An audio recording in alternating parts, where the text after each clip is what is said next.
Ibn Sina, a Persian polymath, blended reason and faith in his philosophical works. Al-Farabi, known as the second teacher, sought to harmonize Greek philosophy with Islamic thought. Al-Ghazali, a key figure in Islamic theology, critiqued the philosophical ideas of his time. Together, they engage in a timeless debate on fundamental issues that continue to shape intellectual thought. This conversation takes place in Nishapur, a hub for intellectual exchange. In these dialogues, Al-Ghazali, Al-Farabi, and Ibn Sina clash over three fundamental questions: the eternity of the world, God's knowledge of particulars, and bodily resurrection. Drawing on the works of each philosopher, we explore the intellectual rift between faith and reason, with Al-Ghazali's Tahafut al-Falasifa, Al-Farabi's Al-Madina al-Fadila, and Ibn Sina's Kitab al-Shifa providing the foundation for their arguments. Join Attic books as Al-Ghazali, Al-Farabi, and Ibn Sina engage in a timeless debate that transcends centuries.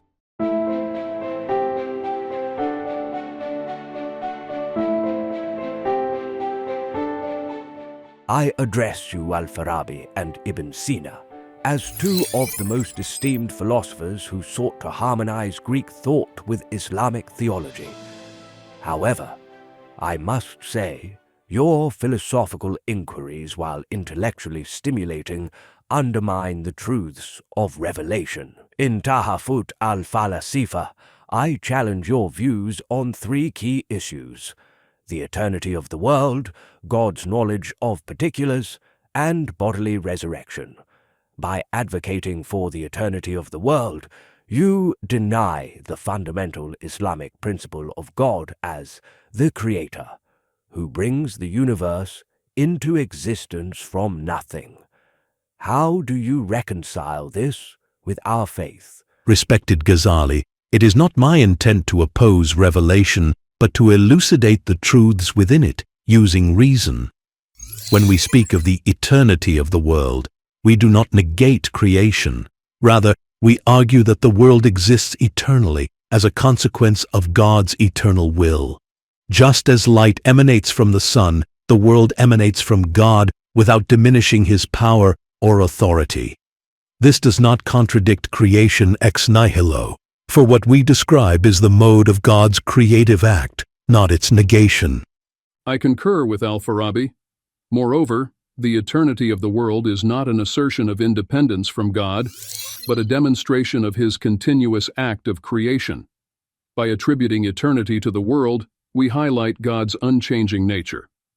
To say otherwise would imply temporality in God's will, a flaw unbecoming of the divine. How can the Creator be bound by time when he is its very origin? Both of you twist words to obscure the issue. If the world is eternal, it implies that God is not the sole initiator of its existence, which is a direct affront to divine omnipotence. Moving to the second point, you argue that God's knowledge is universal, and thus he does not know particulars as we do. This diminishes his role as a personal and all-knowing God who is deeply involved in his creation. How can you reduce the Creator to an abstract entity distant from his creation? I must clarify, Ghazali. God's knowledge of particulars is not denied but understood differently. God knows particulars through their universal forms, as he is the source of all existence and intellect. This is not a limitation, but an exaltation of his knowledge, for it surpasses human comprehension. His knowledge is not bound by time or space, but transcends them. Indeed, God's knowledge is perfect and comprehensive. When we say he knows particulars through universals, it means he understands them in their ultimate essence and purpose, free from the confines of change and contingency. This does not distance God from his creation, but instead underscores his perfection. To attribute human-like perception to God risks anthropomorphism, which is far more limiting. Your arguments on God's knowledge may be intricate, but they ultimately alienate God from his creation. Lastly, I must address your denial of bodily resurrection. If you reduce resurrection to a mere allegory of the soul's journey, you reject one of the foundational tenets of Islam. How do you justify this deviation from what the Quran clearly states? The teachings on resurrection in Revelation have profound wisdom. While some of us interpret them symbolically to understand the soul's ascent toward its ultimate perfection, this does not negate the reality of resurrection. Philosophy seeks to comprehend the higher truths within Scripture, not contradict them. I acknowledge the doctrine of bodily resurrection, but argue that it must be understood through the lens of rational thought. The soul's immortality is the core of our existence, and resurrection signifies the soul's return to its origin.